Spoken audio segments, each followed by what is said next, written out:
En manchette aujourd'hui, destitution de la directrice générale de Tressesson et les Huskies passent en deuxième ronde des séries. Le TVA Nouvelle Midi commence maintenant.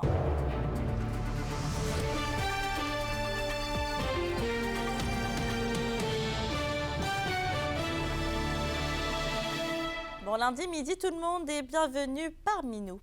La directrice générale et greffière trésorière de la municipalité de Tressesson est destituée et qu'Emilia, ce serait notamment en raison de nombreux manquements imputables de l'employé. Oui, Mélissa, et c'est la Commission municipale du Québec qui a fait part de sa décision dans une résolution datée du 25 mars dernier. Donc, je vous résume les faits. En janvier dernier, le conseil municipal de Tressesson, avec le soutien de la Fédération québécoise des municipalités, avait rédigé un rapport d'analyse qui démontrait les agissements de la directrice générale. Mais les infractions ne sont toutefois pas précisées dans la résolution que la Commission nous a fait parvenir. Et c'est un mois plus tard, en février, que la directrice générale a été informée du contenu du rapport et que la Commission l'a invitée à formuler par écrit ses arguments pour qu'elle puisse conserver son emploi. Ce à quoi elle a répondu par l'intermédiaire de son avocat qu'elle n'entendait pas répondre aux reproches formulés à son égard dans le rapport d'analyse. Et Mélissa, il faut quand même le rappeler, oui, la municipalité de Tressesson est toujours placée sous tutelle pour la gestion des ressources humaines, et ce depuis le mois de mars de l'an dernier.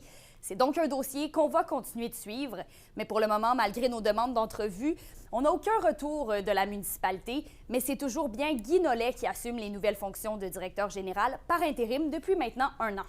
Donc, je vous reviens avec un résumé complet au TVA 18h. Merci, Emilia. Je vous en prie. Dans le dossier de la qualité de l'air maintenant, le projet de modernisation Aeris de la fonderie Horn passe à la phase de faisabilité. Une fois complétée, l'étude de faisabilité sera soumise à une approbation interne finale qui est prévue pour la fin de cette année. Et on rappelle que le projet Aeris devrait permettre à l'entreprise de réduire ses émissions atmosphériques d'arsenic et de métaux lourds. Et ça permettra également aussi une réduction de la concentration moyenne annuelle d'arsenic dans l'air ambiant du périmètre urbain de Rouyn-Noranda. En éducation maintenant, plusieurs membres de la Fédération des intervenantes en petite enfance du Québec et ses syndicats affiliés ont pris part samedi à une activité de mobilisation à Rouyn-Noranda. Mais Kimberly, quelle était la raison de leur visite? Eh bien, Mélissa, la FIPEC-CSQ voulait souligner une année complète sans entente de travail. Donc, en plus des membres en visite, il y avait une 60aine de personnes sur place pour manifester. Et le but, c'était surtout de se rappeler de la lenteur du processus de renouvellement. Et on se le rappelle, la Fédération n'avait toujours pas obtenu de première offre de la part du gouvernement, mais même 6 mois après le dépôt des premières demandes. Donc, la FIPEC-CSQ demande donc au gouvernement de s'engager à négocier et à démontrer aussi de l'importance envers les intervenantes qui accompagnent les tout-petits au quotidien. Je vous laisse écouter la présidente sur le déroulement de la journée de samedi. Notre mascotte, Marelle, était là pour animer les enfants de la tire d'érable, pour se sucrer le bec puis être dans le thème là, de « ça s'étire ». Des familles, des intervenantes sont venues se rassembler, s'amuser. Il faisait super beau en plus.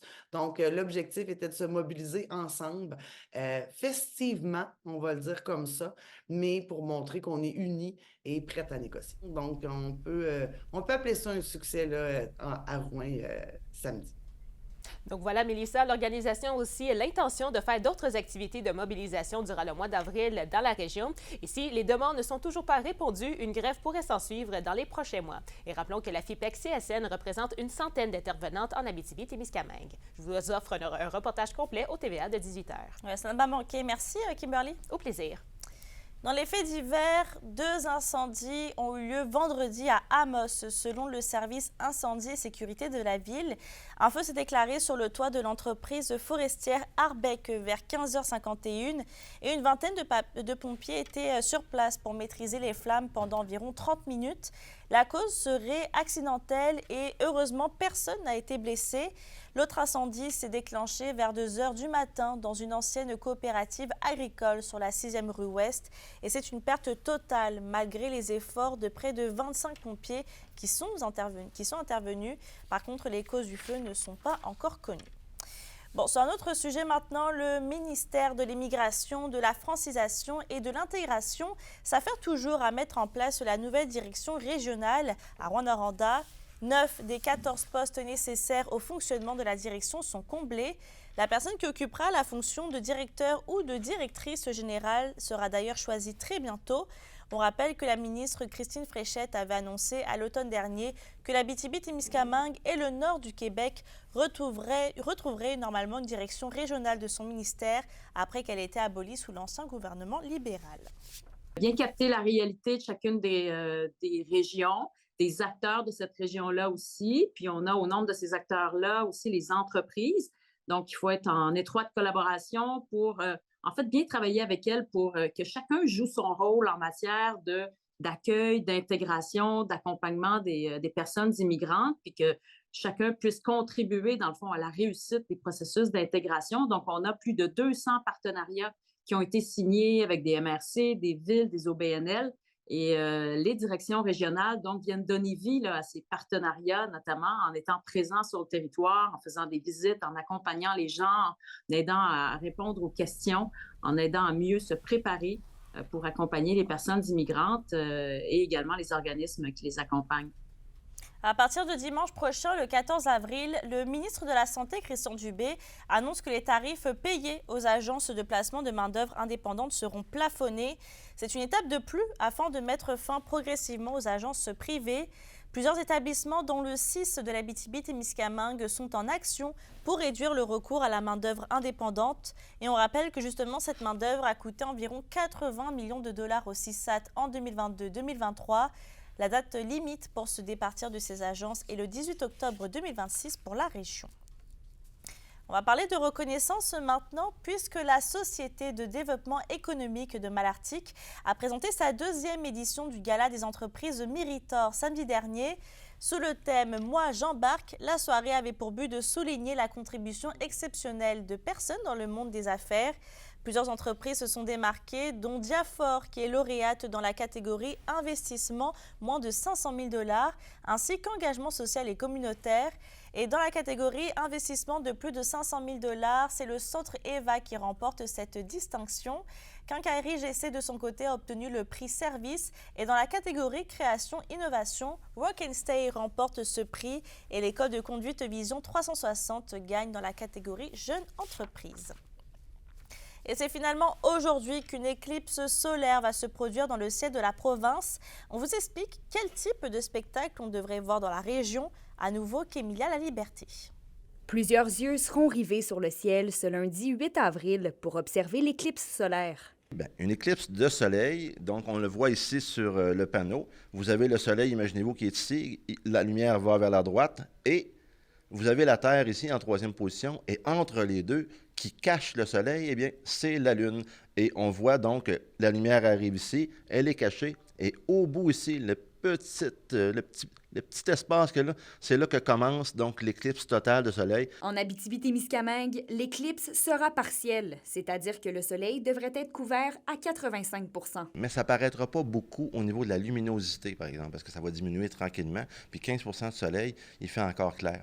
Au Québec, le dernier phénomène de ce genre remonte à plus de 50 ans, en 1972. C'est en partie ce qui explique la popularité de l'événement, mais selon la docteure Sobanjo, il faut toutefois prendre des précautions pour l'observer en toute sécurité.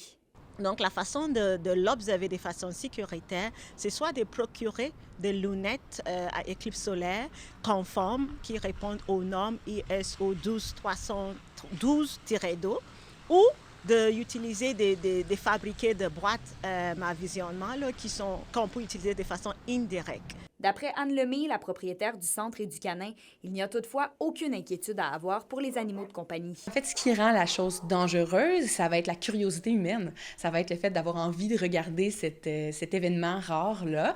Donc, les chiens, les chats n'ont pas vraiment ce réflexe-là là, et la curiosité d'aller regarder. Honnêtement, il y a peu de risques pour nos animaux au niveau de l'éclipse solaire. On vous rappelle qu'en Abitibi-Témiscamingue, les centres de services scolaires Lac-Abitibi, Rouyn-Noranda et Aricana ont choisi d'annuler complètement ou partiellement les cours pour la journée du 8 avril.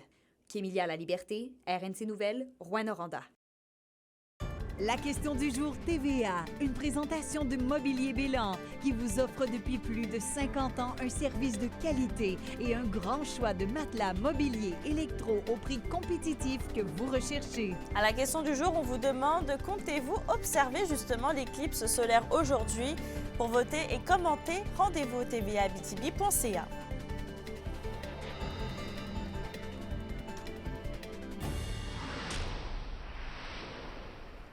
La troupe à cœur ouvert renoue avec le Paradis du Nord pour sa production estivale à Lassar. 24 comédiens chanteurs rendront donc un hommage à la méga production des années 2000 où différentes scènes et chansons seront présentées. Des chorégraphies seront revues tout en maintenant des costumes, accessoires et décors de l'époque. Les représentations se tiendront du 17 juillet au 3 août prochain et ce tous les mercredis, jeudis et vendredis. Et les Huskies de Rwanda ont éliminé les Olympiques de Gatineau vendredi dernier alors qu'ils ont remporté le 5e duel 8-3 à l'Arena Glencore. La meute accède donc à la deuxième ronde des séries qui débutera ce vendredi à Rwanda et va affronter les Tigres de Victoriaville. Le nombre de buts marqués contre l'autre équipe est à l'avantage des Huskies alors qu'ils ont inscrit 20 buts contre 16 pour les Tigres. À la météo aujourd'hui, même si on profite encore du soleil à certains endroits, les nuages vont arriver prochainement dans la région. Il va faire un maximum de 11 et 13 degrés. Et pour ce soir et cette nuit, eh bien, ce sera dégagé sur tous les secteurs. Il fera un minimum de 1 degré. Je termine avec l'adolescent de Val-d'Or, Magua Papati, qui a été retrouvé sain et sauf. On rappelle que le jeune de 13 ans avait été porté disparu la semaine dernière. Sur ce, je souhaite de passer une belle journée. Faites attention à vos petits yeux pour l'éclipse et on se retrouve au bulletin de 17h58.